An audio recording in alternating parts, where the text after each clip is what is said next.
नमस्कार मंडळी, आज आपण साठवलेल्या दुधाच्या मलईपासून साजूक तूप काढणार आहोत. साठवलेली मलई आता मी एका पातेल्यात काढली आहे. हे पातेले मंद आचेवर ठेवून सारखे ढवळूया. सारखे ढवळल्यानंतर मलई अशा प्रकारे आटते.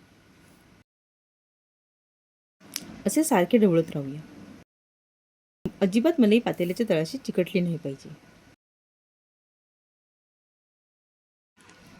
मलई आटायला लागल्यावर तुपाची अशी गोल्डन धार दिसायला सुरुवात होते. हे बघा, हे आपले तूप आता असे तयार होत चालले आहे. हे असे ढवळत राहिले की ऑटोमॅटिक तूप सुटत राहते. हे बघा, हे आपले तूप होत आले आहे.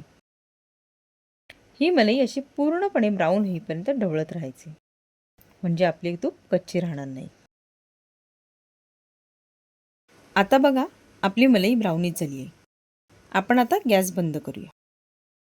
ह्याचे बुडबुडे आता हे असे कमी झाले आहेत. आता आपण हे तूप गाळून घेऊया. हे बघा, आपण हे तूप गाळणीने गाळून घेतले आहे. ही जी ब्राउनिश मलई म्हणजेच बेरी किंवा खवा आहे, त्याचे आपण विविध प्रकार पुढील व्हिडिओमध्ये पाहूया.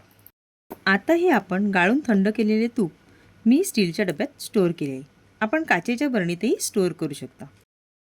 तुम्हाला हा आपला व्हिडिओ आवडला असेल तर या आपल्या व्हिडिओला लाईक, शेअर आणि सबस्क्राईब करून बेल आयकॉनवर क्लिक करायला विसरू नका. म्हणजे पुढील सर्व व्हिडिओचे नोटिफिकेशन तुम्हाला येत राहतील. थँक्यू.